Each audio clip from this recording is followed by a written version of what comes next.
Halo pemirsa, selamat datang di Investa News. Kembali lagi bersama saya Ika Dias Retnandalas yang akan menemani Anda selama beberapa menit ke depan untuk membahas seputar dunia investasi edisi Selasa 7 Februari 2023.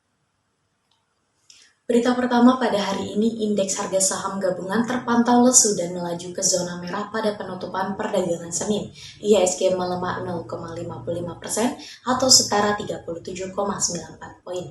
Sepanjang perdagangan, indeks komposit cenderung bergerak di zona merah dalam rentan harian dari 6.835,76 hingga 6.924,88. Sektor teknologi mengalami penurunan paling signifikan dengan koreksi 1,62% dan diikuti sektor properti yang melemah 1,02%.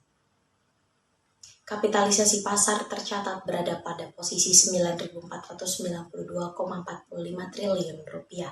Beberapa saham yang banyak ditransaksikan oleh investor antara lain PT Bank Sentral Asia yang diperdagangkan sebanyak 1,03 triliun rupiah dan saham BBCA yang menghijau 0,29%.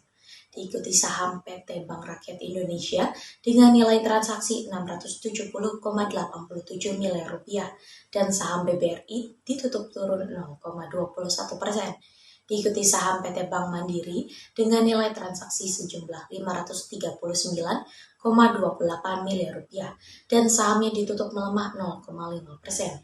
IHSG melemah di tengah rilis data pertumbuhan ekonomi Indonesia selama tahun 2022 yang tercatat sebesar 5,31% atau lebih tinggi dibandingkan capaian tahun 2021 yang mengalami pertumbuhan 3,70%. Dari sisi produksi, pertumbuhan tertinggi terjadi pada lapangan usaha transportasi dan pergudangan sebesar 19,87%. Sementara dari sisi pengeluaran, pertumbuhan tertinggi dicapai oleh komponen ekspor barang dan jasa sebesar 16,28%. Adapun ekonomi Indonesia pada kuartal 4 2022 dibandingkan kuartal 4 2021 mengalami pertumbuhan 5,01%. Dari sisi produksi, lapangan usaha transportasi pergudangan mengalami pertumbuhan tertingginya. Sementara dari sisi pengeluaran, komponen ekspor barang dan juga jasa mengalami pertumbuhan tertinggi sebesar 14,93%. Indeks utama bursa saham Asia terpantau bervariasi pada Senin. Hang Seng melemah 2,02%, Shanghai Composite turun 0,76%, sedangkan Nikkei 225 menguat 0,67% dan Straits Times cenderung stagnan. Di sisi lain, indeks utama bursa Amerika Serikat terpantau parkir di zona merah pada Jumat waktu setempat. Nasdaq Composite melemah 1,59% dan S&P 500 1,04%.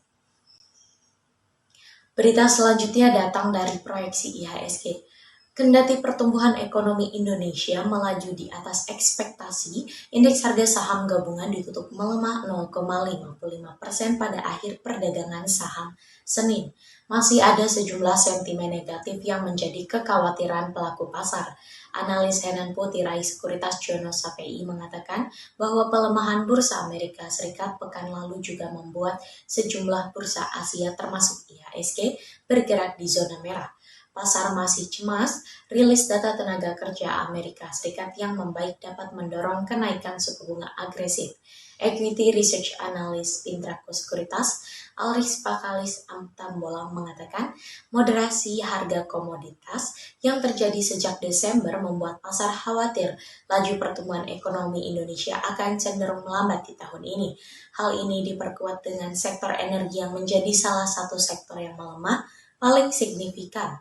Jono memperkirakan pergerakan IHSG pada Selasa berpotensi stagnan. Selain masih menantikan rilis kinerja keuangan emiten, pasar juga menunggu data ekonomi seperti cadangan devisa. Prediksi Jono, IHSG hari ini akan bergerak di area resisten 6.924 dan support 6.835. Sedangkan analis MNC Sekuritas, Herditya Wicaksana memperkirakan IHSG berpotensi menguat terbatas dengan support 6.827 dan resisten di 6.951. IHSG dipengaruhi kemungkinan The Fed kembali agresif menaikkan suku bunga. Secara teknikal, Ari menilai IHSG memvalidasi sinyal minor bearish reversal dari pola spinning top. Karena itu, waspadai potensi koreksi lanjutan dengan critical support level terdekat di kisaran yang bertepatan dengan MA20 dan MA50. Hitungan Alrik, IHSG akan bergerak di rentan support dan resisten 6.830 hingga 6.920. Menurutnya, investor dapat mencermati BBNI, BBTN, EXCL, PGAS, dan UNVR. Sedangkan Herditya menyarankan BBCA, EXCL, dan juga Bumi. Beralih pada sektor komoditas, harga emas dunia terpantau berbalik menguat pada perdagangan awal pekan setelah dibuka dengan penurunan terbatas. Hal ini menghentikan kerugian selama 3 hari berturut-turut. Selain perlambatan kenaikan suku bunga acuan oleh The Fed, konflik antara Rusia dan juga Ukraina ikut menyokong momentum kenaikan harga emas. Pada perdagangan Senin, kontrak emas paling aktif pengiriman April di divisi COMEX New York Exchange menguat 12,85 US dollar menjadi 1.890,55 US dollar per troy ounce. Sementara itu di pasar spot, harga emas juga terkerek 12,01 US dollar ke level 1.877,63 US dollar per troy ounce.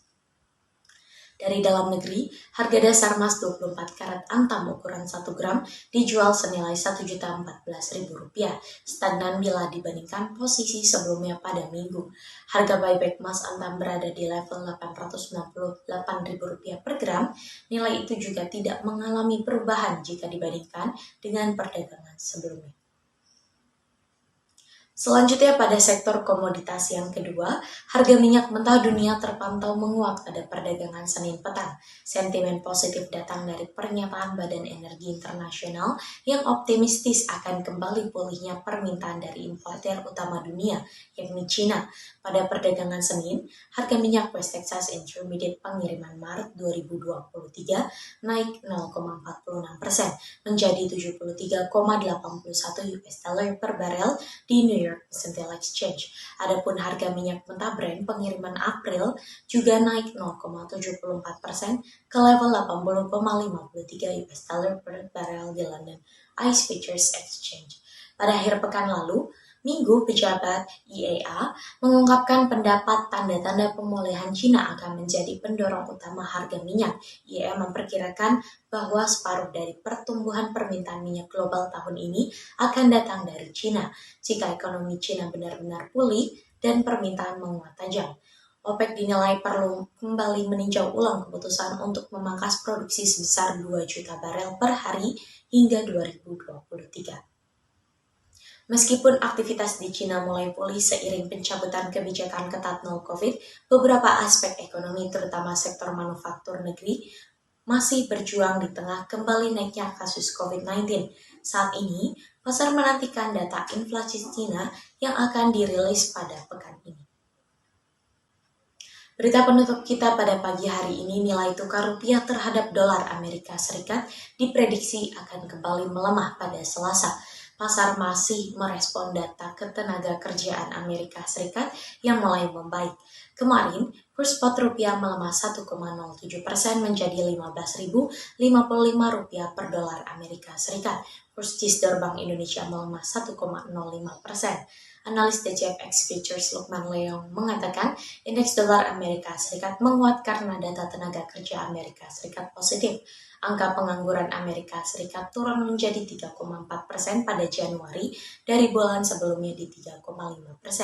Data non-farm payroll negara ini juga dari 260.000 menjadi 517.000. Lukman menambahkan data pertumbuhan ekonomi Indonesia yang positif hanya menahan rupiah agar tak terkoreksi lebih dalam. Investor mencermati rilis data cadangan devisa Indonesia dan pernyataan Gubernur The Fed. Direktur Laba Frexindo Berjangka Ibrahim Aswabi memprediksi rupiah hari ini akan terbantu oleh data tentang pertumbuhan ekonomi di 2022 yang mencapai 5,31%. Proyeksi Ibrahim, rupiah bergerak di 15.030 hingga 15.100 rupiah. Prediksi Lukman, rupiah bergerak antara 15.000 hingga 15.100 rupiah per dolar Amerika Serikat. Berita tersebut sekaligus menjadi berita penutup kita pada perjumpaan kali ini. Saya Gadia Serena Dallas pamit undur diri, sampai jumpa.